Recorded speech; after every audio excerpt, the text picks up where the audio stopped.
నాటి రోజున త్రయంబక క్షేత్రం గురించి, త్రయంబకేశ్వరుడి గురించి మీకు 4 మాటలు చెప్పేటటువంటి ప్రయత్నం చేస్తాను. త్రయంబకం గౌతమీతటే అని మనం అంటాం. అందులో సహ్యాద్రి శీర్షే విమలే వసంతం గోదావరీ తీర పవిత్ర దేశే యద్దర్శనాత్వాతకమిషునాశం ప్రయాతితం త్రయంబకమిషమీడే అని పిలుస్తారు.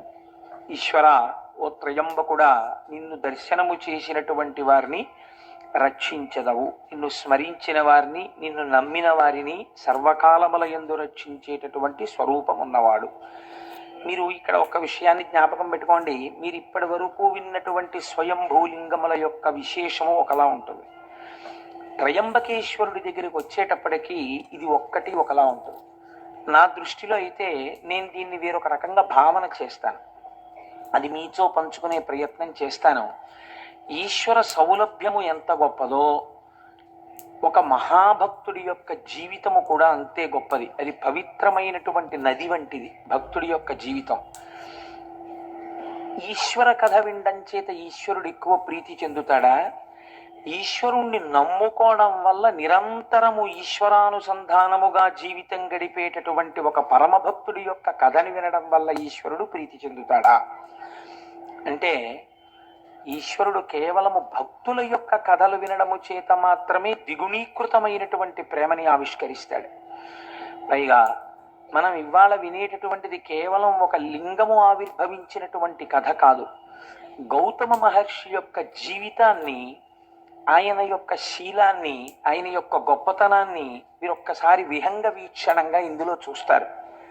చూసినప్పుడు మీకు అసలు ఒక భక్తుని యొక్క జీవితము, ఒక మహాభక్తుని యొక్క చారిత్రము ఎలా ఉంటాయి అనేది మీకు బాగా అవగతం అవుతుంది. మీరు చూడండి, ప్రపంచపటంలో ఉండేటటువంటి మిగిలిన దేశాలకి పేరు ప్రఖ్యాతులు ఏమైనా ఉండి ఉంటే దీనివల్ల వచ్చాయి.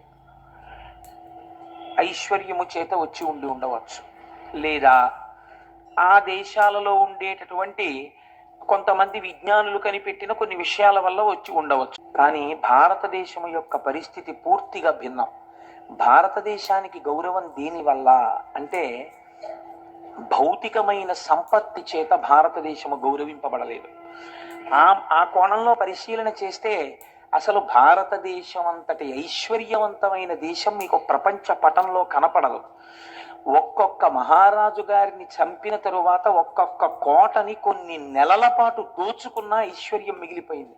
విజయనగర సామ్రాజ్య పతనం చదివితే కన్నుల నీరు కారుతుంది. 6 నెలలు దోచుకున్నారు విజయనగరం కోటని. అంత దోచుకున్నా ఇంకా ఎత్తుకెళ్ళడానికి ఐశ్వర్యం మిగిలింది. ఇక్కడి నుంచి ఎత్తుకుపోయింది కోహినూరు వజ్రం, ఇక్కడి నుంచి ఎత్తుకుపోయింది నెవలి సింహాసనం, ఇక్కడి నుంచి ఎత్తుకుపోయింది ఆయుర్వేదం, ఇక్కడి నుంచి ఎత్తుకుపోయింది అధర్వణ వేదంలో భాగాలు. అన్ని దేశాలకి ఇంకా పలకాబలపం పట్టుకోవడం రానటువంటి రోజులలో అద్భుతమైనటువంటి చారిత్రక సత్యములను కనిపెట్టినటువంటి దేశం ఈ దేశం. మీరు చూడండి, మన దేశంలో కీర్తి దేని వలన వచ్చింది అంటే, ఒక్క సత్యాన్ని పట్టుకుని అబద్ధం ఆడకుండా ఆడిన మాటకి నిలబడిపోయి జీవితంలో ఏవైనా పక్కన పెట్టి సత్యానికి కట్టుబడినటువంటి వాడు త్రిమూర్తులను కిందకి ఎలా దింపగలడో చూపించిన వాడు హరిశ్చంద్రుడు. భూతదయతో శిబిచక్రవర్తి దానం చేసి ఎనలేని కీర్తి ప్రతిష్టలను తీసుకొచ్చిన వాడు శిబిచక్రవర్తి. తనని తీసుకెళ్లి రాజు బంధించి కొరణాలతో కొడుతుంటే ప్రతిఘటించకుండా పరమేశ్వరుణ్ణి స్తోత్రం చేస్తే ఈశ్వరుడే వచ్చి విడిపించేటట్టుగా చేయగలిగిన ప్రజ్ఞ చూపించిన వాడు అన్నమాచార్యుల వారు. తన తలనే నరుకుతున్న శిష్యులు ప్రార్థన చేస్తే నరసింహావతారం వచ్చి శంకరాచార్యుల వారిని రక్షించినటువంటి కాపాలికుడి కథ కలిగినటువంటిది ఈ భరతభూమి. మీరు ఎన్ని రకాలుగా చూడండి, భగవంతుడి యొక్క ఉపాసనని, భగవంతుడి యొక్క శక్తిని 1కి 10 మార్లు నమ్మి ఆవిర్భవింపచేసి ఆవిష్కరింపచేసినటువంటి పుణ్యపురుషుల వల్ల ఈ దేశానికి ఇంత పేరు వచ్చింది తప్ప భౌతికమైనటువంటి సంపత్తి వల్ల పేరు రాలేదు. మనం ఎప్పుడూ ఇన్ని ఖనిజాలున్నా, ఇన్ని గనులున్నా, ఇంత తీర ప్రాంతం ఉన్నా, ఇన్ని సముద్రాలున్నా, ఇన్ని నదులున్నా పట్టించుకోకుండా నిరాడంబరంగా జీవితాన్ని గడపడానికి ఇష్టపడి భగవంతుణ్ణి చేరుకోవడం మనుష్య జన్మకి ప్రయోజనం తప్ప ఈ వనరులతో ఎంత భోగం అనుభవించవచ్చనేటటువంటి దృష్టికోణమే లేని దేశం బహుశः ప్రపంచ పటంలో ఉంటే ఒక్క భారతదేశమే. అంత గొప్ప దేశం ఈ దేశం. అందుకే ఇక్కడ భగవద్గీత పుట్టింది. ఇది కర్మభూమి. ఇక్కడ ఉపనిషత్తులు పుట్టాయి, ఇక్కడ వేదాలు పుట్టాయి. అంత క్రైస్తవ మతాధిపతి అయినటువంటి పోప్ జాన్ పాల్ II భారతదేశంలో విమానం ల్యాండ్ అయినప్పుడు ల్యాడర్ మించి మెట్లు కిందకి దిగి భరతమాత మీద కాలు పెట్టకుండా మోకాళ్ళ మీద వంగి ఈ దేశపు నేలని ముద్దు పెట్టుకొని భగవద్గీత పుట్టిన చోట, వేదాలు పుట్టిన చోట, ఉపనిషత్తులు పుట్టిన చోట లెక్క పెట్టడానికి వీలు లేనంత మంది మహాపురుషులు పుట్టి నాదోపాసనతో, వేదోపాసనతో, భక్త్యోపాసనతో, కర్మోపాసనతో ఈశ్వరుణ్ణి 1కి 10 మార్లు సాక్షాత్కరింప చేసినటువంటి భూమిని నా పాదంతో తాకడానికి నా మనసు ఒప్పలేదు, నాకు అర్హత లేదు, ముద్దాడి దిగుతున్నానని కాలు పెట్టాడు ఒక విదేశీ. ఈ జాతి ప్రతిష్ట ఎంత గొప్పదో దాన్ని మీరు ఆలోచించండి. అటువంటి జాతికి మనం వారసులం. అటువంటి పుణ్యభూమి మీద కాలు పెట్టి తిరుగాడుతున్నటువంటి అదృష్టవంతులం. విశేషించి ఆంధ్రదేశంలో ఉన్నవాడు ఒక్క రాత్రి నిద్రపోతే శ్రీశైలం వెళ్ళిపోతాడు. ఒక్క రాత్రి రైల్లో పడుకుంటే తెల్లవారేటప్పటికి వెంకటాచలం వెళ్ళిపోతాడు. ఎటైనా వెళ్ళగలడు. అనేకమైనటువంటి పుణ్యనదులతో త్రిలింగ దేశంలో మనం ఉంటున్నాం. మనంతటి భాగ్యవంతులు వేరొకరు ఉండరు. ఎన్ని జన్మల పుణ్యమో భౌతిక సంపత్తితో, అర్థం పర్థం లేని సుఖభావనతో, ఎప్పుడూ అనేక రకాలైనటువంటి కామ సంబంధమైనటువంటి విషయాలతో కొట్టుకుపోయేటటువంటి సంస్కృతి యందు పుట్టకుండా ప్రపంచపటంలో తెల్లవారి లేస్తే భగవన్మయంగా జీవితం గడిపేటటువంటి జీవగడ్డ యందు మనం పుట్టేటట్టుగా అనుగ్రహించినటువంటి ఈశ్వరుడికి మనం ఎన్ని ప్రణతులు ఇడాలి.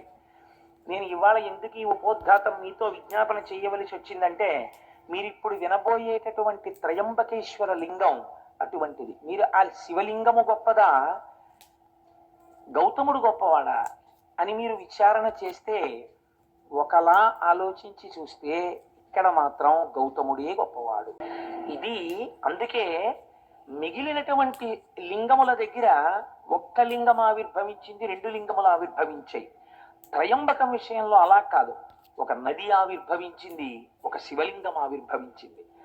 మనం తెల్లవారి లేస్తే ఏ నదీ జలాలు తాగి బతుకుతున్నామో ఆ నదిని తీసుకొచ్చిన మహాపురుషుడి చరిత్ర ఇవాళ రాబోతోంది. మనం భవతి అంటారు సంస్కృతంలో. భవతి అంటే ఉన్నాను. ఇవాళ మనందరం భవతి ఉన్నాము అంటే దానికి కారణం ఎవరో తెలుసా అండి? గౌతమ మహర్షి. ఆయన తెచ్చిన గోదావరి నీళ్ళే కదండి మనం తాగుతున్నాం. అటువంటి మహాపురుషుడి యొక్క చరిత్ర ఇవాళ మనం వినబోతున్నాం. దీనికి ఈశ్వరుడు నిజంగా ఎంత సంతోషాన్ని పొందుతాడో చూడండి. వీళ్ళు కృతజ్ఞతాభావంతో వింటున్నారని ఆనందిస్తాడు. ఇప్పుడు మీరు ఆ కోణంలో నేను ఎందుకు ఈ విషయాన్ని మీకు విజ్ఞాపన చేశానంటే, ఇప్పుడు నేను చెప్పబోయేటటువంటి విశేషాన్ని మీరు ఆ కోణంలో పరిశీలన చేస్తే, ఎందుకు ఈ మాట అన్నారు? లింగ ఆవిర్భావము కన్నా మహాత్ముని యొక్క జీవితమే గొప్పది ఒకలా చూస్తే అని అన్నారే, అలా ఎక్కడుంది ఇందులో అన్న విచారణ చేస్తూ మీరు వినే ప్రయత్నం చెయ్యండి.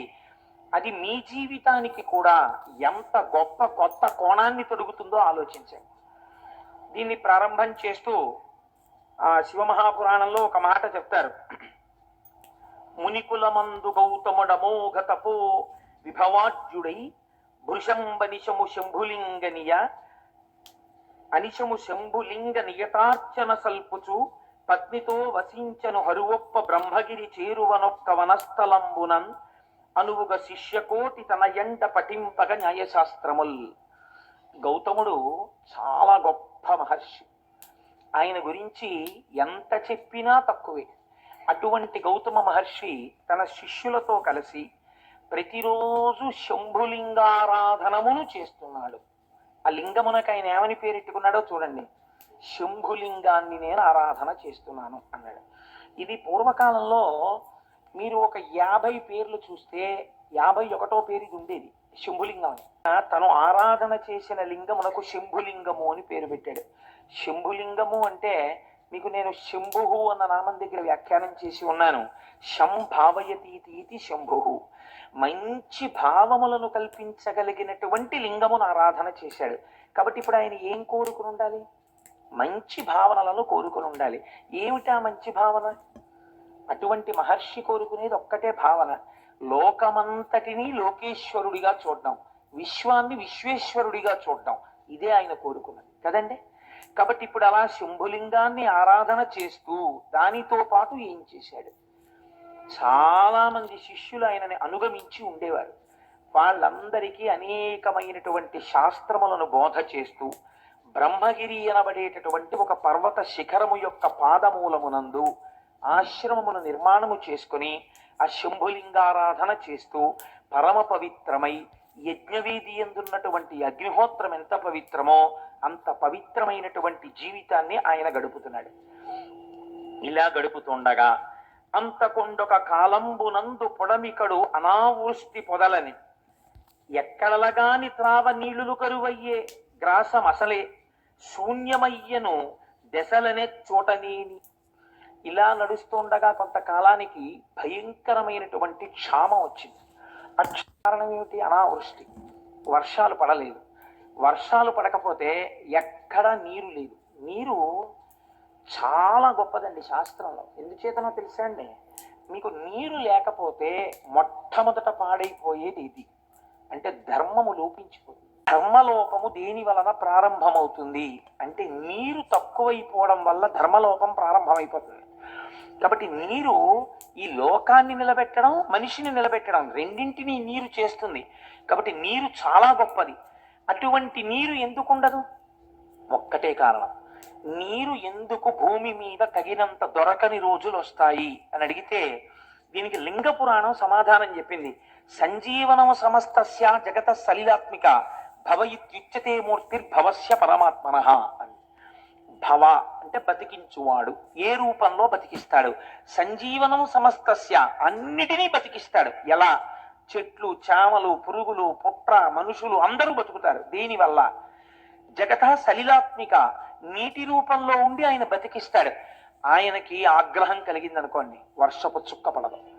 చలివేంద్రాలు పెట్టి ఎవరైనా ఇంటికి రాగానే ఏమంటే కొంచెం దాహం పుచ్చుకుంటారని మజ్జిగిచ్చినటువంటి గడ్డ మీద తాగడానికి నీళ్లు లేవు. నీళ్లు కొనుక్కుని తాగవలసినటువంటి రోజులు వచ్చాయంటే మనం ఎంతగా శివానుగ్రహానికి దూరం అయిపోతున్నామో ఆలోచించండి. ఒకనాడు కూడా ఇలాగే శివానుగ్రహానికి దూరమైంది లోకం. అదే క్షామము అని పిలిచారు. దీన్ని మీరు త్రయంబకేశ్వర చరిత్ర యందు గట్టిగా పట్టుకోవాలి. అందుకే ఇప్పటికీ లోకమునందు నీరు లేకపోతే సహస్రఘటాభిషేకం అని పరమేశ్వరుడికి చేస్తారు. శివలింగానికి సహస్రఘటాభిషేకం చేస్తే మళ్ళీ వర్షాలు పడతాయి.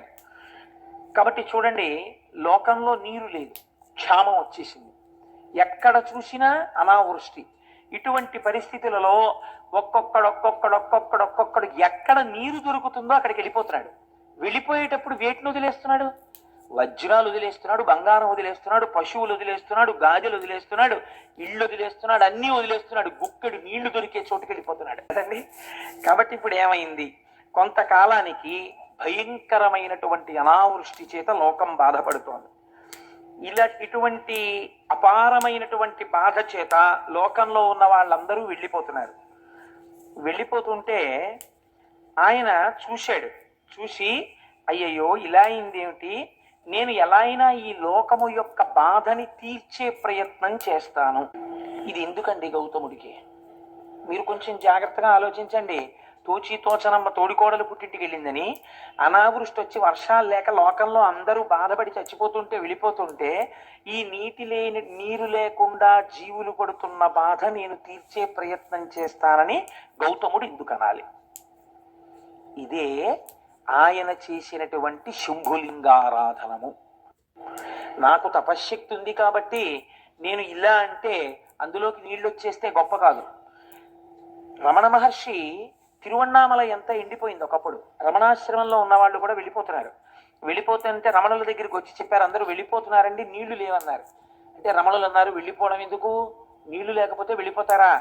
ఈశ్వర కృప ఉంటే నీళ్లు ఎందుకు రావు అని అక్కడ గొంతు కూర్చుని 4 చారలు మట్టి తీశారు ఇలాగ. అంతే, జల పుట్టింది. అదే రమణబావి అని పిలుస్తారు. తిరువണ്ണామలై అంతా ఎండిపోతుంది, రమణాశ్రమంలో ఉన్న రమణబావి ఎండదు. దానికి కావ్యకంఠ గణపతి ముని పేరు పెట్టారు, రమణ తీర్థము అని పేరెట్టారు దానికి. కాబట్టి మహాపురుషులు సృష్టించగలరు, వారి తపశ్శక్తి చేత వారు సంకల్పం చేస్తే వస్తుంది. గౌతమ మహర్షి తలుచుకుంటే రోజు ఒక కుండ నీళ్లు తేలేంటి, ఆదిశంకరాచార్యులు వారు తలుచుకుంటే పూర్ణానదిని అమ్మగారి స్నానానికి తీసుకొచ్చారే, అటువంటిది ఓ కుండ నీళ్లు ఆయన తన కోసం తెచ్చుకోలేరా? ఆయన బాధ అది కాదు, ఆయన బాధ లోకం కోసం. ఇది విశ్వమునందు విశ్వేశ్వరుని చూచుట, లోకమునందు లోకేశ్వరుని చూచుట.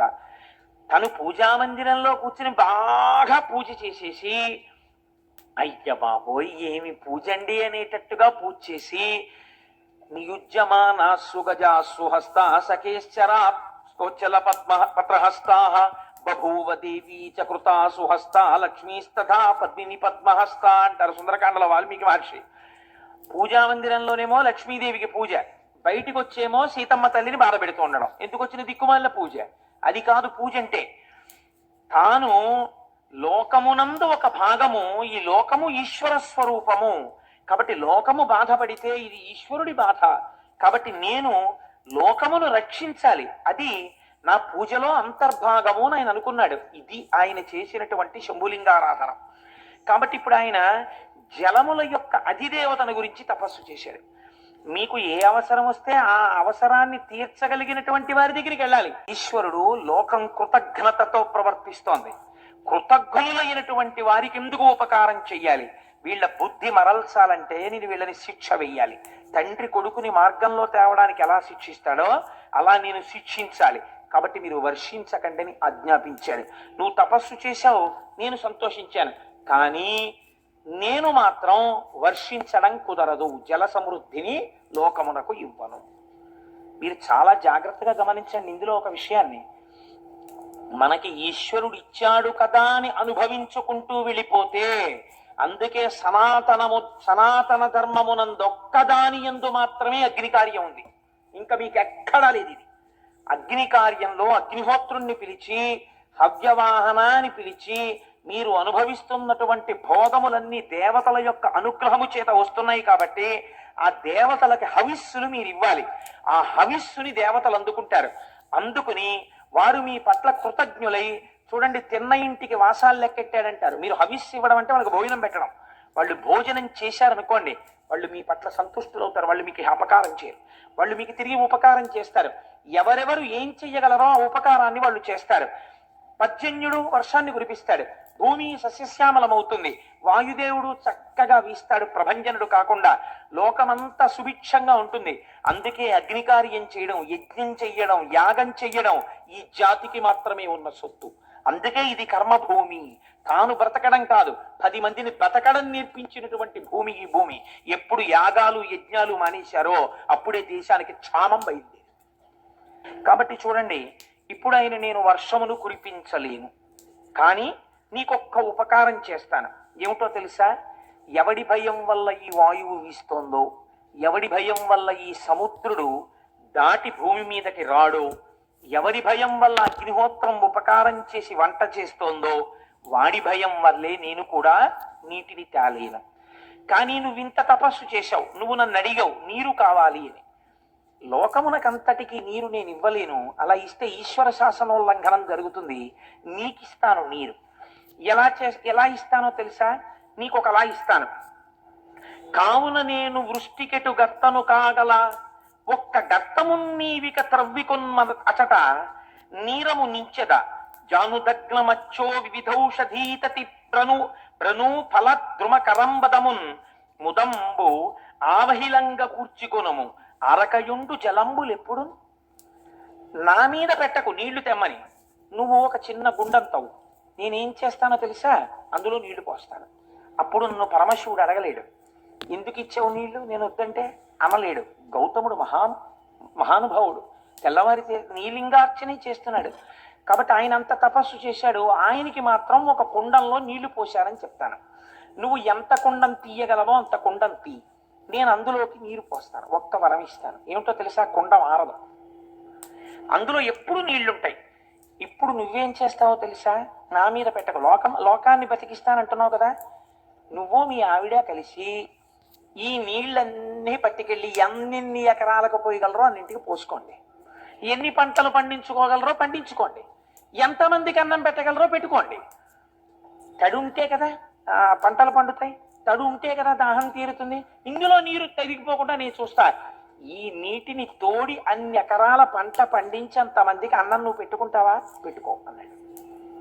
ఇప్పుడు ఏమనాలంటే గౌతముడు, బాబా ఎందుకు వచ్చింది రండి దాన్ని, నేను మా ఆవిడ కలిసి ఇంట్లో పని పాడు అన్ని మానేసుకుని తపస్సు మానేసి ఎకరాలకు ఎకరాలేమో ఈ నీళ్ళన్నీ పట్టుకెళ్ళి కుండలతో పోసి ఇవన్నీ సాగు చేసి అవి చక్కగా అన్ని తయారు చేసి రోజు వంట చేసి పెట్ట, వీళ్ళు వచ్చి తినా, ఎందుకు వచ్చిన ప్రారంభం, పోన్లేవా నువ్వు వర్షం కురిపించు, ఎప్పుడు పడితే అప్పుడే పడుతుంది వెళ్ళిరా అన్నారు.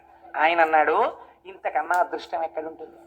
నేను అనుకున్నాను లోకానికి జలవృష్టిని ఇప్పిద్దాం అనుకున్నాను, నువ్వేమన్నావు కుండంలో నీరు పోస్తాను పంట నువ్వు పండించి పెట్టన్నావు. ఎంత అదృష్టవంతున్నాయా, ఇంతమందికి అన్నం పెట్టే అదృష్టం దొరికితే ఇంతకన్నా నాకేం భాగ్యం కావాలి, తప్పకుండా అన్నాడు. ఇప్పుడు గౌతముడు చాలా సంతోషించాడు, తప్పకుండా నేను ఆ పని చేసుకుంటానన్నాడు. ఇప్పుడు వరుణుడు ఆ గుండంలో నీరు నింపాడు. ఇప్పుడు గౌతముడు ఏం చేశాడో మీరు అవధరించండి. నాకు నిజంగా ఆశ్చర్యంగా ఉంటుంది ఇది చదువుతుంటే. ఇది చదివినంత తేలిగ్గా విన్నంత తేలిగ్గా ఉండదు. మీరు మనసులో ఒక్కసారి భావన చెయ్యండి ఆయన ఉదారత. ఇదంతా ఎవరెవరు చేశారు? ఆయన భార్య అంతే. అహల్య ఎవరో తెలుసా అండి? బ్రహ్మగారికి ఒక కోరిక పుట్టింది, ఇప్పటి వరకు ప్రపంచంలో పుట్టనంత సౌందర్య రాశిని ఒక దాన్ని నేను సృష్టిస్తానని సృష్టిస్తే ఆవిడే అహల్య. ఇంద్రుడంతటి వాడు మోహపడ్డాడు ఆవిడ కోసం. అటువంటి అహల్య అంత సౌందర్య రాశి ఈ నీళ్లు కావిళ్ళలో ఎత్తుకుని 1 ఎకరమా 2 ఎకరాల 100 ఎకరాలకి నీళ్లు పోసి సాగు చేయడం ఏమీ కర్మ. వాళ్ళు అనుకున్నారు ఇలా ముక్కు పూసుకుని తపస్సు చేయడం కాదు, లోకాన్ని బతికించడం జీవితం అన్నారు. ఇక్కడే మీకు ఒక తేడా వస్తుంది. మిగిలిన ప్రపంచ దేశాలు అన్నాయే మాకుంది కాబట్టి మేము సేవ చేస్తున్నాం అన్నారు. వాళ్ళు సేవ అన్న మాట వాడారు, మన వాళ్ళు ఆ మాట వాడలేదు. ఇది లోకేశ్వరోపాసన అన్నారు వాళ్ళు. ఇది మేము సేవ చేయట్లేదు, మేము లోకమనందు ఈశ్వరుణ్ణి చూసి ఈశ్వరుణ్ణి ఆరాధిస్తున్నాం ఈ రూపంలో. అందుకే మన వాళ్ళు ఇచ్చినవాడు పుచ్చుకున్నవాడికి దండం పెట్టడు, ఇస్తున్నవాడు పుచ్చుకున్నవాడికి దండం పెడతాడు. పుచ్చుకున్నవాడు ఇచ్చిన వాడికి దండం పెట్టాలా, ఇచ్చేవాడు పుచ్చుకున్నవాడికి దండం పెట్టాలా? పుచ్చుకున్నవాడికే పెడతాడు. అందుకే చూడండి, దానం చేసి పుచ్చుకున్నవాడికి దండం పెడతాడు. ఎందుకు పెడతారు? నువ్వు పుచ్చుకోకపోతే నాకు ఊర్ధ్వలోకాల్లో కావలసిన పుణ్యం ఎక్కడి నుంచి వస్తుంది? భవతే విష్ణు స్వరూపాయతే తత్ ప్రామాణ్య విధే త్రిపాదస్య ధరణిం దాస్యామి అంటారు. భవతే విష్ణు స్వరూపాయతే, ఆ ఈశ్వరుడు ఆ విష్ణు భగవానుడు నన్ను ఉద్ధరించడం కోసమని, నన్ను నా యందు పుణ్యమును పెంచడం కోసమని ఈ రూపంతో వచ్చి ఎదురుగుండా నిలబడి నా దగ్గర పుచ్చుకుని నాకు పుణ్యం ఇచ్చాడు. కాబట్టి నీకే నా నమస్కారం అని నమస్కరించింది ఈ జాతి. ఇంత సంస్కార బలంతో సేవించడం ఏ దేశానికి తెలియదు. వాతలు పెట్టుకుని అవసరంగా మన వాళ్ళు లేనిపోని పొందించుకుంటారు. ఇది మన జాతికి చెందిన ఉపాసన. అలాంటి పిచ్చి పిచ్చి మాటలు ఈ జాతి సంస్కారంలోనే లేవు. మాకుంది, మేము ఎవడికో పెడుతున్నాం, మేము అలాంటి సేవలు చేసాం, ఇలాంటి సేవలు చేసాం, పేపర్లలో వేసుకోవడం, ఇది ఈ జాతి సంస్కారము కాదు. ఈ చేత్తో ఇచ్చింది ఈ చేతికి తెలియదు. అంత గుప్తమైన దానాలు చేశారు, అంత అందంగా చేసేశారు. కృష్ణదేవరాయల వారు ఎక్కడికి వెళ్ళినా ఎన్ని చేశాడో మహానుభావుడు. ఎక్కడో సింహాచలం పెడితే ఓ చోట ఓ గోడ మీద ఇలా ఉంటుందంటే ఇన్ని పచ్చల పథకాలు, ఇన్ని మణులు, ఇన్ని ఇచ్చాడు అంతే, బస్. ఇంకెక్కడా కనబడదు.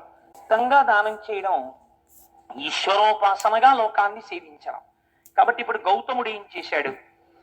అనిరళఘన సుగంధాఢ్యమరవి అరంద విష్యంద సుందర కుసుమ కుంద కుటజ మందార మాధవి మాలతి వకుళ చంపక కరవీర కేతకుల తతుల పరిపక్వ ఫల రాజి భాసుర సహకార దాడిమ ద్రాక్ష బదురుల పంక్తి ఫనస ఖర్జూర శ్రీఫల జంబు జంబీర లికుచ బీజాపూర నికురములను మిండుగా బండి చెన్నార మీరు వ్రీహి యవతి లాఢక చనక్రపి యంగుమాష రాజమాష మసుర ముద్గ రాజియాన నాళ గోధూమ తితతి ఘనముదనరే దోస వంగ అరటి దొండ కాకర పొట్ల సొర బీర చిక్కుడు ఉసిరిక వెలగ కరివేప ఆవయు మరిచ మార్ధ్రకమును బెండ గుమ్మడియును పెండలము కంద చేమయు చిలకండ నామాత్రము కామ్రములు నారింజక జీరము చిర్రి పొన్నగంటియు బుద్ధి పులిచింత తింత్రిని గోగు జీవంతియు రేగు మునగ ములక మిరపకయు జుశ్రకాకినులు బత్సలియును చెమ్మయున్ బడమ మయుననాగ వల్లి లతలను క్రమములుగా వంగతతులు నారికడము లేలలు బలు తీరులలరే. ఎన్ని పండించాడో చూడండి. ఆయన పెద్ద తోటలు వేసాట, ఎన్ని వందల ఎకరాలు వేశాడో. ఆయన భార్య కలిసి నీళ్లు పట్టుకెళ్ళి సేద్యం చేసి ఇవన్నీ పండించారు. ఎంత లిస్ట్ ఇచ్చాడో మహానుభావుడు. పువ్వులు కూడా పెంచారు వాళ్ళు. అయ్యయ్యో, 5వ తనానికి చిహ్నం కదా, పువ్వులు ముడుచుకోవాలి, ఇంటికి వచ్చినటువంటి ఆడబడుచుకి పువ్వులు ఇవ్వాలి, అందుకని పువ్వులు ఉండాలి, పూజ చేసుకుంటే పువ్వులు ఉండాలి. అందుకని మందార మాధవి మాలతి వకుళ చంపక కరవీర కేత కుల తతుల పరిపక్వ ఫలరాజి భాసుర సహకార దాడిమ ద్రాక్ష బదరుల పంక్తి పనస ఖర్జూర శ్రీఫల జంబు జంపీర. ఇన్ని పళ్ళు, ఇన్ని పువ్వులు, ఇవి చాలవన్నట్టు భోజనం కోసం వచ్చినటువంటి వాళ్ళకి అసలే క్షామం కదండి. ఏదో పప్పు, ఓ కూర, ఓ పచ్చడి, ఓ పులుసుతో సరిపెట్టుకోండి అనకుండా దోస, వంగ, అరటి, దొండ, కాకర, పొట్ల, సొర, బీర, చిక్కుడు, ఉసిరిక, వెలగ, కరివేప, ఆవయు, మరిచ, మార్ద్రకమును, బెండ, గుమ్మడియును, పెండలంబు, కంద, చేమయు, చిలకడము, నామ్రతకామ్రమములు, నారింజ జీరకము, చిర్రి, పొన్నగంటియు, బొత్తి పులిచింత తింత్రిని గోగు జీవంతియు రేగు మునగ ములక మిరపయు. ఓరి నాయనో, ఇన్ని పంటలు పండించాడు. ఇన్ని పంటలు పండించి అదో పెద్ద రైతు బజారు, అదో పెద్ద పుష్పవాటిక. ఇవన్నీ ఏం చేసేవాడు అంటే, తెల్లవారేటప్పటికి కుండల్లో పోసి ఈ వరుణగుండంలోంచి నీళ్లు తీసుకొచ్చి బోలెడంతంత అన్నరాసులు ఉండేవారు, ఇద్దరూ కలిసి ఎన్ని కూరలో ఉండేవారు. ఇప్పుడు ఏమైంది అందరికీ తెలిసింది. అక్కడ వరుణగుండం ఉందిట, అందులో నీళ్ళెట్టుకెళ్ళి వండుకోండమ్మా అనర్త. ఏం చేస్తారో తెలుసా? అహల్య గౌతముడు పొయ్యూది వండుతారట. ఆయన తపస్సు అటువంటిది, అగ్నిహోత్రులు అలా పనిచేశాడు ఆయన దగ్గర. హాయిగా వండుతారట. మీరు సంధ్యావందనం చేసుకుని పూజ చేసుకుని రండి, భోజనాలు వడ్డించేస్తామంటారట. మధ్యాహ్నం మనం వెళ్ళేటప్పటికి ఎన్ని వేల మందికైనా వడ్డన చేసేస్తారట. కాబట్టి ఇప్పుడు ఏమైంది? రాను రాను రాను రాను రాను రాను ఆ ఆశ్రమానికి క్షామంలో అసలు దొరకడమే కష్టం. అంటే ఉచిత భోజన పథకం ఏమీ బాధ లేదు, దానికేం కార్డు ఉండక్కర్లేదు, అక్కడికి వెళ్ళిపోతే చాలు పెట్టేస్తారు. కాబట్టి ఇప్పుడు వీళ్ళందరూ ఏం చేశారు అంటే, వీళ్ళందరూ గౌతమ మహర్షి ఆశ్రమానికి వెళ్ళి చక్కగా ఆ పెట్టినటువంటి పదార్థాలన్నింటినీ తినడం ప్రారంభం చేశారు. పోనీ అక్కడతో వాళ్ళు తృప్తి పడి తిని వెళ్ళిపోతున్నారని మీరు అనుకుంటున్నారా? అంటే స్వార్థ చింతన అన్నది లోకంలో ఎలా ఉంటుందో చూడండి. ఇందులో మళ్ళీ గౌతమ మహర్షి పెడితే తినేవాళ్ళే ఇందరూ. ఒక్కడికి ఇందులో ఏం గొప్పతనంతో తను సొంతంగా ఆ సోలడ అన్నం వండగలిగినటువంటి వాడు లేడు, చుక్క నీళ్లు తాగలిగిన వాడు లేడు. కానీ ఈ కీర్తిలో వాటాలు కావాలి. అందుకని ఎవరనుకుంటున్నారా? గౌతముడు మా మేనమామకి వేలు విడిచిన బావమరిది తోడేలుడండి. ఎంత అందంగా తిప్పి పొడిచారో తెలుసా అండి లోకం తీరుని. తన తాతకు తమ్ముని కొమరుడు ఒకడు వచ్చి అన్నట్ట, నా తాతకి తమ్ముని కొమరుడండి గౌతముడు. సంబంధం కలుపుకున్నాడు ఆయన.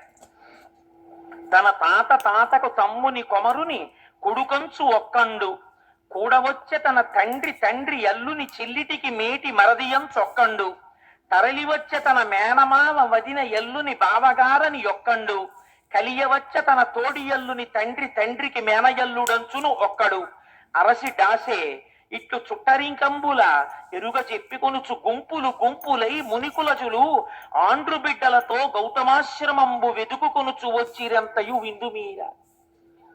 రకరకాల సంబంధాలు పెట్టుకున్నారు ఆయనతో.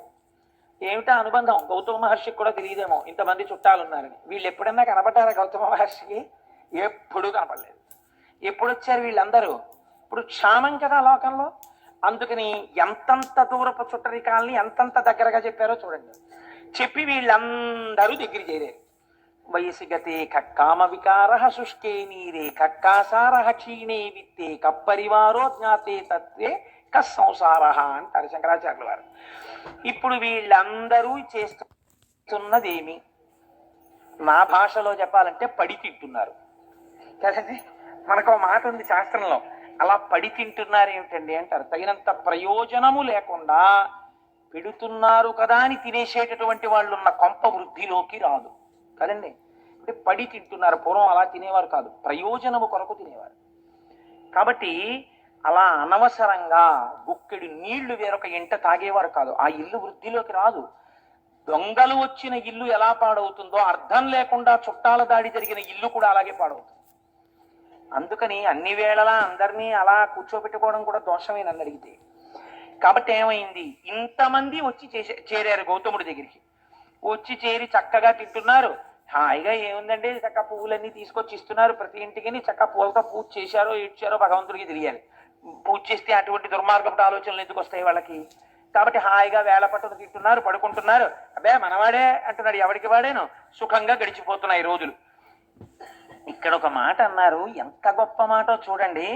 సింగంబు గుహకు చనినే ఇంగును ముచ్చముల రాసి జంబుక భూమింకడు వేడుకమై డాయంగా బునుకలను బొక్కలు అలవడు పెక్కులు.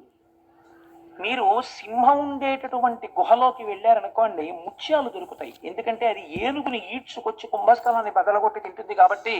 ముత్యములు దొరికేటటువంటి వాటిల్లో ఏనుగు కుంభస్థలం ఒకటి కాబట్టి ముత్యాలు దొరుకుతాయి. నక్క ఉన్న గుహలోకి వెళ్ళారనుకోండి, అక్కడికి వెళ్ళినప్పుడు దొరికేవి ఎముకలు బొక్కలు, అంటే ఎముకలు మొబికలు దొరుకుతాయి అక్కడ. అదేం తింటుంది? ఏదైనా క్రూరమైన జంతువు వేటాడి వదిలేసిన శేషాన్ని ఈడ్చుకొచ్చి తింటుంది. ఎక్కడికి వెడితే ఏం దొరుకుతాయో అక్కడికి వెళ్ళినప్పుడు అవి దొరకడం ఆ యొక్క ప్రాంత లక్షణం. గౌతముడి దగ్గరికి వెళ్ళినటువంటి వాడికి అటువంటివే దొరికాయి. అయితే మీరు ఒక్కటి ఆలోచించండి. ఇప్పుడు గౌతముడి దగ్గర చేరిన వాళ్ళల్లో రెండు వర్గాలు ఉన్నాయి. ఒకళ్ళు ఈ బంధుత్వం కలుపుకుని వచ్చిన వాళ్ళందరూ అన్నం కోసం వచ్చారు. వాళ్ళకి గౌతముడి తపస్సు కానీ, గౌతముడి మీద భక్తి కానీ, గౌతముడి దగ్గర ఏదో తెలుసుకోవాలన్న కుతూహలం కానీ లేవు. శిష్యులు ఉన్నారు కొంతమంది మొట్టమొదటి నుంచి. వాళ్ళు దేనికి ఉన్నారు? వాళ్ళు గౌతముడి దగ్గర శాస్త్రం నేర్చుకోవడానికి, భగవంతుడి గురించి తెలుసుకోవడానికి ఉన్నారు. ఇప్పుడు పొడమి విజితేంద్రియుడు, దయాళుడును, మదములేనివాడు, ఉపకారి, ఈ నలుగురు స్తంభముల ఎట్ల దాల్తురు సతత మోపి ఈ జగంబు సంధియమింతలేదు అన్నారు. ఈ జగత్తనబడేటటువంటి భవనము 4 స్తంభాల మీద నిలబడి ఉంది. ఈ నలుగురు ఎవరో తెలుసా? పుడమి విజితేంద్రియుండు. ఇంద్రియములను గెలిచినటువంటి మహాపురుషుడు ఎక్కడో ఒక్కడుంటాడు, ఒక చంద్రశేఖర పరమాచార్య స్వామి వంటి వారు. అటువంటి మహాపురుషుడి యొక్క పేరు స్మరింపబడినంత కాలం కూడా స్తంభంగా ఈ భూమిని కాపాడుతుంది. 2, దయాళుడును, అపారమైనటువంటి భూతదయ కలిగినటువంటి వాడు, అన్ని ప్రాణుల యందు ఈశ్వరుణ్ణి చూడగలిగినటువంటి వాడు. ఆయన ఒక స్తంభం ఈ భూమిని నిలబెట్టడానికి. మదము లేనివాడు, అహంకారం లేనివాడు, ఉపకారి, వేరొకటికి ఉపకారం చేసేవాడు. ఈ నలుగురే ఈ భూమండలాన్ని నిలబెడుతున్న స్తంభములు. మిగిలిన వాళ్ళు దీనిలోకి వచ్చిపోతున్న వాళ్ళు. కాబట్టి ఇలా జరుగుతుండగా కొంతకాలానికి ఒక విచిత్రం జరిగింది గౌతమాశ్రమంలో. బహుకాలం బిటులేగినొక్క దివస ప్రాణంబునన్ గౌతమ గృహిణుండీశ్వర పూజకై సలిలమున్ తొట్టెన్ డనాన్ శిష్యులున్ రహిమీరన్ కలశంబులన్ కొని సరోరాజంబు చేరంగా పోనహివేణుల్ ముని భార్యలప్పుడే జలంబాడంగా విచ్చేయుడు. ఒకరోజు తెల్లవారుజామున గౌతమ మహర్షి శివలింగానికి అభిషేకం చెయ్యాలి, సంధ్యావందనం చేసుకోవాలి. ఒక పాత్ర ఒకదాన్ని శిష్యులకిచ్చి, ఒరే నాన్న, వరుణగుండంలోకి వెళ్ళి నీళ్లు పట్టరండ్రా, నేను సంధ్యావందనం చేసుకుని శివలింగానికి అభిషేకం చేసుకుంటాను అన్నాడు. వాళ్ళు ఆ కుండ పట్టుకుని నీళ్లు తేవడానికి వెళ్ళారు. అదే సమయానికి మిగిలినటువంటి మునుల యొక్క భార్యలు అక్కడికి స్నానం చేయడానికి వచ్చారు. ఈ వీళ్ళన్నారు, ఆడవాళ్ళు స్నానం చేయడానికి వచ్చినప్పుడు వాళ్ళు స్నానం చేశాక పట్టుకుందాం లేని అక్కడ నిలబడడం బ్రహ్మచారికి దోషం అవుతుంది. కాబట్టి ఒక్కసారి మీరు పక్కకుండమ్మా, నీళ్లు పట్టుకుని మేము వెళ్ళిపోతాం అన్నారు వాళ్ళు. కానీ ఆ గౌతమ శిష్యులాముని సతీకండంబుతో ఒక్క ప్రక్కన చేరుండు ఘనుండు దేశికుడు వేగం పూజకై తీర్థమున్ కొనితే రన్మము పంచెనట్లు కదక అట్లుదకమున్ గుంపోవలెన్ తల్లులన్నను నవ్వార రటుల్ తొలగంగ కడున్ గర్వంబ కర్వంబుగాన్. అమ్మలారా, దేశికుడు మా గురువు మమ్మల్ని కుండతో నీళ్లు తెమ్మన్నాడు సంధ్యావందనానికి, లింగాభిషేకానికి. మీరు ఒక్కసారి అలా ప్రక్కకి తొలగితే మేము ఆ నీళ్లు పట్టుకుని వెళ్ళిపోతామమ్మా అన్నారు వాళ్ళు. అనేటప్పటికీ వాళ్ళు అన్నారు, మీకు ఎంత మిడిసిపాటు వచ్చిందిరా, మీకెంత గర్వం వచ్చిందిరా, మునిపత్నులం మేము స్నానానికి వచ్చామా? మా స్నానం కన్నా గౌతముడికి సంధ్యావందనమును అభిషేకం ఎక్కువయ్యాయా? ముందు గౌతముడికి నీళ్ళు వెళ్ళాలా ఇక్కడి నుంచి? అంత గర్వం వచ్చిందా గౌతముడికి? అంటే చూశారా, ఇంటి యజమాని అన్నం తిన్న తరువాత విదిల్చినటువంటి చేతి ఎంగిలి మెతుకులు తిన్న కాకి బలిసి యజమాని తల మీద తంతే ఎలా ఉంటుందో వీళ్ళ బ్రతుకులు అలా ఉన్నాయి.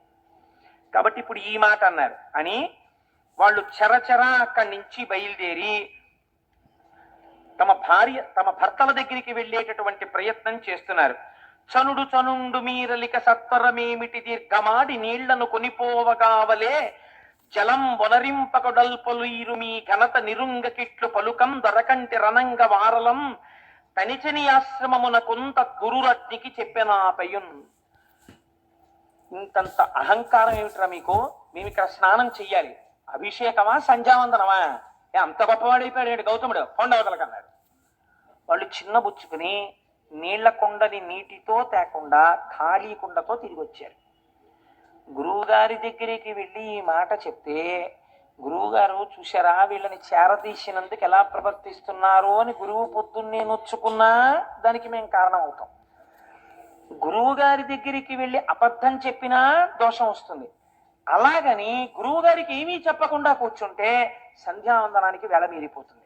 కాబట్టి ఇప్పుడు ఎలా మనం ధర్మ సంకటంలో పడ్డాం అనుకున్నారా బ్రహ్మచారి అని వాళ్ళు ఏం చెయ్యాలో అర్థం కాక, బిడ్డడు నాన్నగారి దగ్గర ఏదైనా చెప్పడానికి ఇబ్బంది పడినప్పుడు అమ్మ దగ్గరికి స్వతంత్రంగా వెళ్ళినట్టు గురుపత్ని అయిన అహల్య దగ్గరికి వెళ్ళారు. అమ్మ గురువు గారు నీళ్లు తెమ్మన్నారమ్మా, మేము అక్కడికి వెళితే వాళ్ళు స్నానాలు చేస్తామంటున్నారు, మేము అక్కడ ఎలా నిలబడతామమ్మా? వాళ్ళు మునిపత్నులు వాళ్ళు స్నానం చేస్తుంటే అయ్యే వరకు మేము అక్కడ నిలబడితే అది చాలా అసహ్యంగా ఉంటుంది, మేము బ్రహ్మచారులు అలా నిలబడకూడదు. వాళ్ళు ఒక్క కుండరు నీళ్లు పట్టుకుని మేము వెళ్ళిపోతామంటే అనరాని మాటలని మమ్మల్ని పంపించేశారమ్మా. ఇప్పుడు గురువుగారి దగ్గరికి ఖాళీ కుండతో ఎలా వెళ్ళడము అని బెంగ పెట్టుకున్నామమ్మా అని చెప్పారు వాళ్ళు. వాళ్ళు ఎంత ధార్మికమైన నడువడితో ఉన్న బ్రహ్మచారులో చూడండి. అందుకే నేనన్నా అక్కడ రెండు వర్గముల మనుషులు ఉన్నారు అని. ఇప్పుడు ఆవిడ ఏం చేసింది అహల్య, ఇప్పుడు ఇంతమందికి ఇంత నోరుంటే ఆవిడకు ఉండక్కర్లేదు ఏంటండి? ఆవిడ కూడా వెళ్ళి మీ ఆయన తీసుకొచ్చాడా ఈ గుండం, మీ ఆయన తీసుకొచ్చాడా ఈ నీళ్లు, కష్టపడింది ఆయన, తెల్లారు లేస్తే ఆయన మోచేతి నీళ్లు తాగుతున్నారు మీరు మీ భర్తలను, ఆయన అభిషేకానికి నీళ్లు పట్టుకెళ్ళొద్దనడానికి మీనెవరు అని వీధి కొళాయి దగ్గర జట్టీలాడుకున్నట్టు దెబ్బలాడుకోవచ్చు. అలా దెబ్బలాడితే ఆవిడ మహాపతివ్రత అహల్య ఎందుకు అవుతుందండి? కావలసింది ఇప్పుడు ఏమిటి? వాదులాడ్డం కాదు, అవతల వాళ్ళ తప్పించడం అంతకన్నా కాదు. వాళ్ళు మునిపత్నులు, లక్ష్మీ స్వరూపాలు. ముందు భార్యగా తన ధర్మమేమి వేళ మీరిపోకుండా భర్త సంధ్యావందనం చేసుకోవడానికి నీళ్ళు ఇచ్చేయాలి, అది భార్యాధర్మం. కాబట్టి ఇప్పుడు ఆవిడ ఏం చేసింది?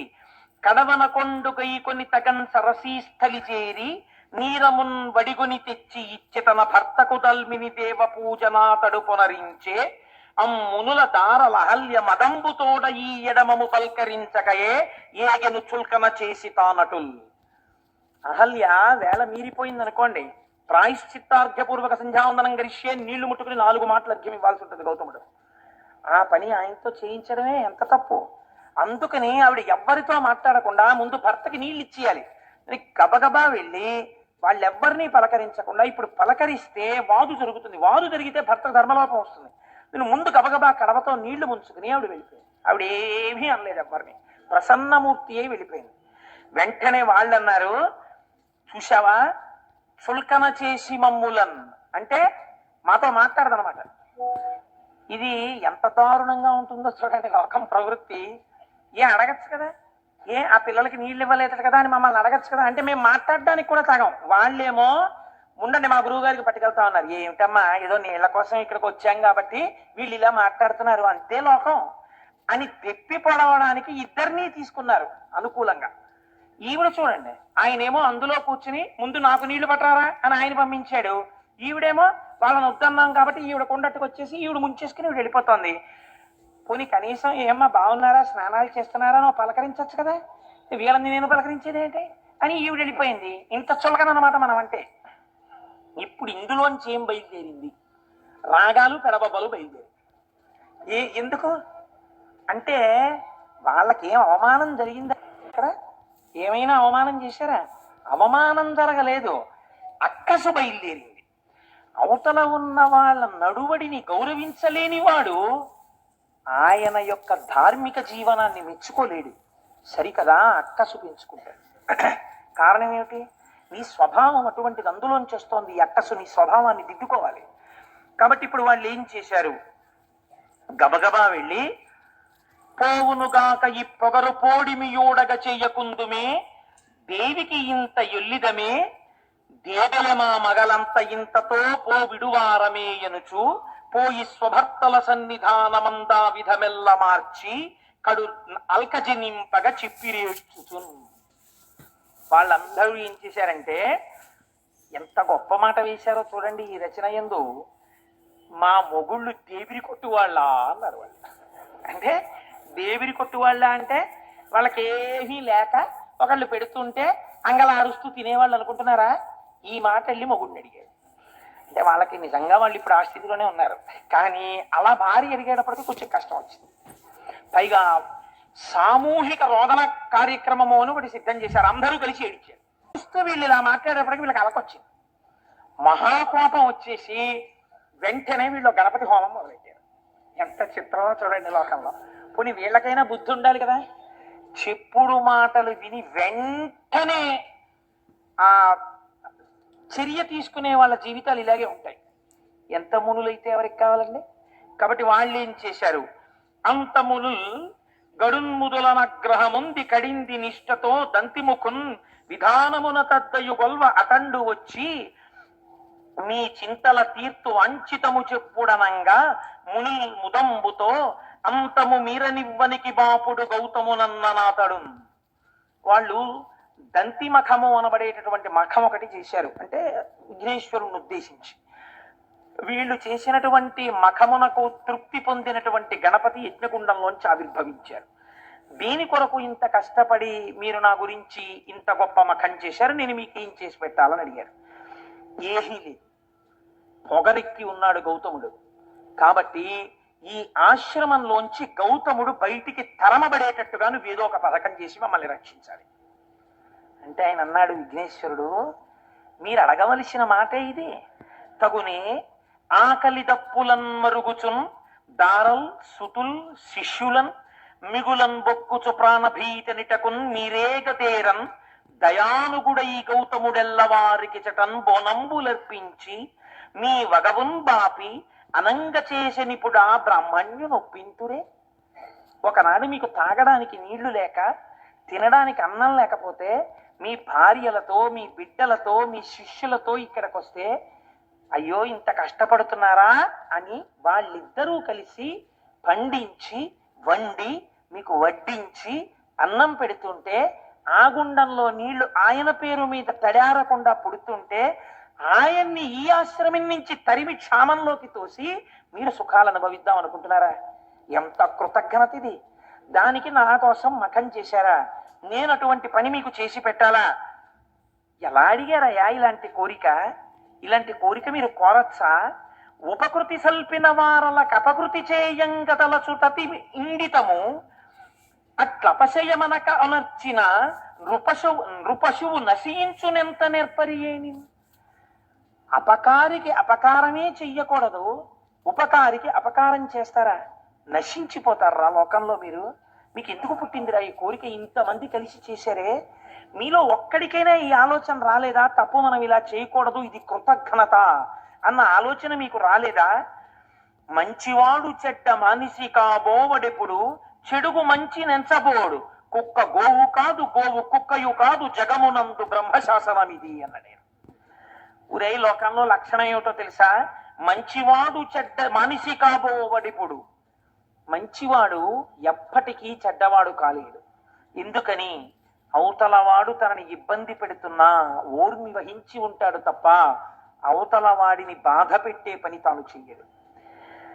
చెడుగు మంచి నెంచబోడు. చెడ్డవాడున్నాడే వాడు యువతల ఆయన ఎంత మంచివాడైనా ఆయనలో ఒక్క మంచి గుణం చూసి చిచి ఆయన్ని బాధ పెట్టకూడదన్న ఆలోచన అవతల వాడికి రాదు. ఇది స్వభావం రా లోకంలో. చెడువాడి లక్షణం ఇది. అవతల వాడిలో ఎంత మంచి ఉన్నా చూడలేడు. మంచివాడు అవతలవాడు ఎంత చెడ్డవాడైనా వాడు పాడవ్వాలని కోరలేడు.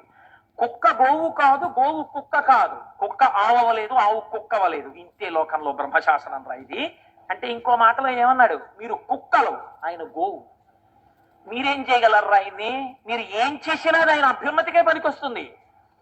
సనాతన ధర్మపు నిష్టని ఎలా తీసుకొస్తున్నారో చూడండి. భగవంతుణ్ణి నమ్మినవాడు, ఓర్మితో ప్రవర్తించిన వాడు చెడిపోడు. మీకు ఇటువంటి కథలు ధైర్యాన్ని నేర్పుతాయి. చూడండి, ఈ మాట చెప్పి కుక్క గోవు కాదు, గోవు కుక్కయు కాదు, జగమునందు బ్రహ్మశాసనం ఇది. ఇది బ్రహ్మశాసనం రా, కుక్క ఆవదు, ఆవు కుక్కవదు అంటారు. అంటే వాళ్ళన్నారు, నీ దగ్గర నీతులు వినడానికి మేము ఈ మఖం చేయలేదు, నువ్వు మాకు ఏమైనా ప్రవచనం చేస్తావని మేము నిన్ను తెచ్చుకోలేదు. మాకు ఉన్న ఒకే ఒక కోరిక, గౌతముడు ఈ ఆశ్రమము నుంచి తరమబడాలి. అటువంటి కారణాన్ని నువ్వు సృష్టించాలి. నువ్వు అటువంటిది సృష్టిస్తే మేము చేసినటువంటి మఖమునకు నీవు ఫలితం ఇచ్చినట్టు, కాని నాడు నీవు కృతజ్ఞుడవైపోయినట్టు. ఆయన అన్నాడు, మీరు చేసిన మఖమునకు నేను ప్రీతి చెందాను, నేను తప్పకుండా మీ కోరిక తీరుస్తాను. కానీ ఇప్పుడే చెప్తున్నాను, చేసిన కృతజ్ఞపు పని వలన మీరు పాడైపోతారు. తన ఉపాసన యందు భంగం లేకుండా నడిచి వెళ్ళిపోయిన గౌతముడు సర్వోత్కృష్టమైన కీర్తిని పొందుతాడు. ఇది మీ మనస్సులో పెట్టుకోండి, నాకు అభ్యంతరం లేదు, మీ కోరిక తీరుస్తానన్నాడు. మిక్కిలి బక్కయా ఒకడు మేకొని వ్రీహివనంబు మేయుచున్ తొక్కుచునుండ గౌతముడు తొల్గగ చేయగా, ఊరిపోచపై నొక్కటి వేషే దానముద ఉర్వి సమాంతము కూలీల్గే, హా ఎక్కడి దోషమందతి మహేశ్వర యంచు మునీంద్రుడెచ్చుచున్.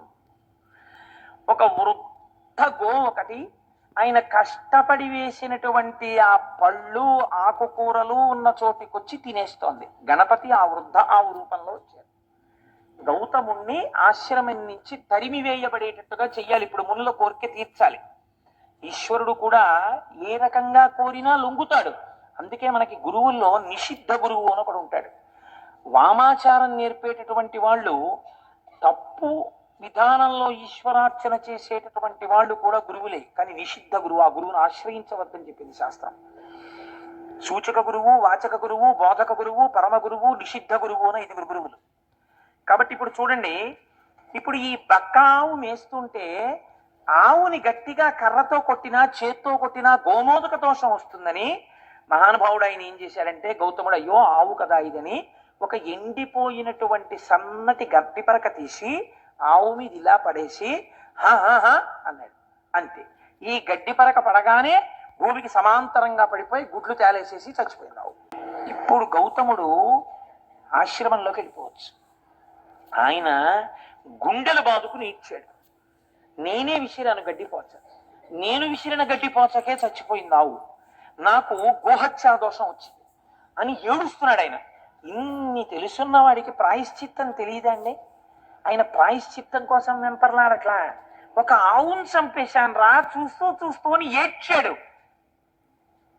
ఆవుల్నే పట్టుకెళ్ళి వజ్రశాలలో తెగతారుస్తున్నా చూస్తూ దేశం ఊరుకుంటే వానలు పడమంటే ఎక్కడ పడతాయండి? ఎక్కడో కొంతమంది మహానుభావులు కలిసి జంతు హింసా నివారణ సంఘం అని పెట్టి కత్తి వేటుకి నరకబడుతున్న ఆవుల్ని తెచ్చి గడ్డి వేసి రక్షిస్తున్నారు అక్కడ. కనుక చూడండి, ఇప్పుడు ఆ ఆవు చచ్చిపోతే ఈయన ఏడుస్తుంటే కనిమునులు తదంగనలు గౌతము చేరి విధం బెరింగి గోఘన నిబిడ పాపి ఎంతటి అకార్యము నర్చితి ఓరి, నీ మొగంబునగన దోషము ముప్పుతిల బొమ్మటకేని వనంబు బాసి, నీ అనుచర పుత్ర మిత్రదగి తాదుల తోట్టుని వెగదవులన్ అన్నారు. ఆయన భార్య వచ్చి ఏడుస్తోంది అహల్య, శిష్యులు వచ్చి ఏడుస్తున్నారు. వెంటనే ఈ మునులు విన్నారు, మునిపత్నులు విన్నారు. ఒరే మన కార్యం సిద్ధించిందిరా అనుకున్నారు. సంతోషంగా అందరూ వచ్చారు. ఏమైంది అని అడిగారు. నేను గడ్డిపరక విషయానమ్మా, ఆవు చచ్చిపోయింది అన్నాడు ఆయన. ఛీ దుర్మార్గుడా, ఆవును చంపిన నీ మొహం చూస్తే మహాపాతకాలు వస్తాయిరా, నీ మొహం చూడకూడదు మేము ఇప్పుడు, నువ్వు ఇక్కడే కూర్చుంటామే, ఇంకా నీ మొహం మాకు చూపిస్తావన్నా, లే పోదు, నువ్వు నీ భార్యని నీ బిడ్డల్ని నీ శిష్యుల్ని తీసుకుని ఈ ఆశ్రమం వదిలి దూరంగా ఎక్కడికన్నా పో. ఆయన పెట్టిన కూడు తిని బలిసి ఎంతటి మాటలు అన్నారో చూడండి. అక్కడతో ఊరుకున్నారు అనుకుంటున్నారా? నీవిచట నుండమేమిందు నిలువరాదు. నువ్వుంటే లేవా, అయితే మేము వెళ్ళిపోతాం. నువ్వుంటే మేము ఉండకూడదు, నువ్వు గుహత్య చేసిన వాడివి. దేవ ఋషి పితృ కార్యములు తీర్పరాదు. నీలాంటి గుహత్య చేసిన వాడు ఉన్న చోట దేవతలు ఆహారం తీసుకోరు, హవిస్సులు. పితృదేవతలు పుచ్చుకోరు. 3 కన్నులు ఉండడం అంటే మీరు ఒకటి బాగా జ్ఞాపకం పెట్టుకోండి. కాలహర, కామహర, ఈ 2 దాని యందు ఉన్నాయి. మనం పుట్టడానికి కారణమేమి? తల్లిదండ్రుల యొక్క కామము మన యొక్క జననమునకు హేతువు. మళ్ళీ మన శరీరం పడిపోవడానికి కారణమేమి? కాలము కారణము. కొంతకాలం వచ్చిన తర్వాత డేట్ ఆఫ్ డెత్ ఉంది కదండి. కాలము వలన పడిపోతారు, కామము వలన మళ్ళీ ఉపాధి తీసుకుంటారు.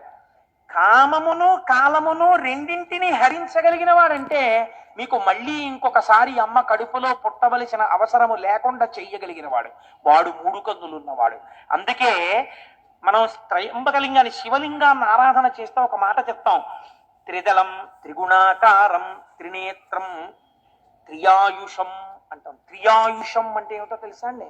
3 ఆయుర్దాయములను చూసేటట్టు చేస్తాడు. ఈ మాట చెప్పి మారేడుదలం వేస్తే త్రిజన్మ పాప సంహారం ఏకబిల్వం శివార్పణం అంటాం. ఇది త్రియాయుషం అంటే వార్ధక్యంలో ఒక ఆయన వచ్చేసాడు అనుకోండి. వార్ధక్యంలోకి అంటే ఆయన ఏం చూసేశాడు? బాల్యము, యవ్వనము, కౌమారము 3 చూశాడా లేదా? చూస్తే కదా ఇప్పుడు వార్ధక్యంలో ఉన్నాడు. ఒక ఆయన అసలు వార్ధక్యంలోకి వెళ్ళలేదనుకోండి, వెళ్లకుండానే వెళ్ళిపోయాడంటే అర్థం ఏమిటి? ఆయన పూర్ణాయుర్దాయాన్ని పొందలేదు. 4వ ఆయుర్దాయంలో నించున్నాడంటే మిగిలిన 3 ఆయుర్దాయాల్ని చూశాడు. మిగిలిన 3 ఆయుర్దాలు చూసేటట్టుగా చేస్తాట ఒక్క మారేడు దళం శివలింగం మీద వేస్తే వాడు త్రయంబకుడు. వాడు త్రిదళం త్రిగుణాకారం, అది కూడా ఎలా చేస్తాడు? త్రిగుణాతీతుణ్ణి చేస్తాట. ఆయుర్దాయము ఈశ్వరోపాసనగా మార్పిస్తాట. మార్పించి ఏ పాపము మీకు అడ్డొస్తోందో ఈశ్వరుణ్ణి చేరకుండా దాన్ని తీసేస్తాట. ఇదంతా దేనికి? ఒక్క మారేడు దళానికి. అంత సులభుడై ఉంటాడు. 3 కన్నులతో ఉంటాడు. ఈ 2 కన్నులు సూర్యచంద్రులు, ఇది అగ్నిహోత్రం. సూర్యచంద్రులు కాలమునకు గుర్తు. సూర్యుడు పగలుంటాడు, కాలం నడుస్తుంది. చంద్రుడు రాత్రి ఉంటాడు, కాలం నడుస్తుంది. కాలము మిమ్మల్ని శోషింపచేసి పడగొడుతుంది, ఇది అగ్నిహోత్రము. కామాన్ని దహిస్తుంది, అందుకే మన్మధుణ్ణి దహించాడు. ఇది కామహర, ఇవి కాలహర. అంటే మళ్ళీ పుట్టవలసిన అవసరం ఉండదు, మళ్ళీ కాలములో పడిపోవలసిన అవసరం ఉండదు. అటువంటి స్థితిని మీకు ఇయ్యగలిగినటువంటి వాడు, ఇది ఇయ్యగలిగిన వాడు మీ కోరికలు తీర్చడం పెద్ద లెక్క, ఏదైనా తీర్చగలడు. కాబట్టి ఇప్పుడు గౌతమీ తటి యందు వెలిసినటువంటి త్రయంబకలింగం అంత గొప్ప లింగం. ఆ త్రయంబకుణ్ణి ఒక్కసారి చూసి ఒక్క నమస్కారం చేస్తే 3 కన్నులున్నవాడా మహాదేవా అని నమస్కరిస్తే చాలు, మీకు ఇంత ఫలితాన్ని ఇచ్చేస్తాడు. ఇంతటి మహాపురుషుడై లోకమునందు ద్వంద్వభావనలు లేకుండా అంతటా ఈశ్వరుణ్ణే చూస్తూ శంభులింగ ఆరాధనా ఫలితముగా జీవితమును అలా మార్చుకుని భగవంతుణ్ణి భూమి మీదకి తీసుకొచ్చి తన విరోధుల్ని ఈశ్వరుడు తిట్టేంత కోపం ఆయనకి కల్పించి ఒక నది ప్రవహించేటట్టు చేసి ఆనాటి నుంచి ఈనాటి వరకు మన వరకు బతుకుతున్నామంటే, ఇన్ని క్షేత్రాలు వచ్చాయంటే కారకుడైన మహాపురుషుడైన గౌతముణ్ణి మనం ఇవాళ స్మరించగలిగాం. అటువంటి త్రయంబకలింగం గురించి చెప్పుకోగలిగాం. అంతటి గొప్ప శివలింగ దర్శనం మనం ఇవాళ చేశాం. ఆ గౌతమీ దర్శనాన్ని చేశాం. ఆ గోదావరి నీటిని ఇంటికెళ్ళి తాగేటప్పుడు ఎంత కృతజ్ఞతాభావంతో తాగుతామండి. ఇవాళ ఇంటికెళ్ళి గ్లాసులో నీళ్లు తీయగానే ఇప్పుడు మనకి నీళ్లు కనపడవు. ఆ గౌతముడు, ఆ అహల్య వాళ్ళ కారుణ్యం కనపడుతుంది. ఇన్నాళ్లకి మనం గోదావరి నీళ్ళు అలా తాగుతున్నాం కృతజ్ఞతతో. అటువంటి బుద్ధి మనకిచ్చిన ఆ త్రయంబక లింగానికి వీరొక్కసారి కైమోడ్చి నమస్కరిస్తూ రేపటి రోజు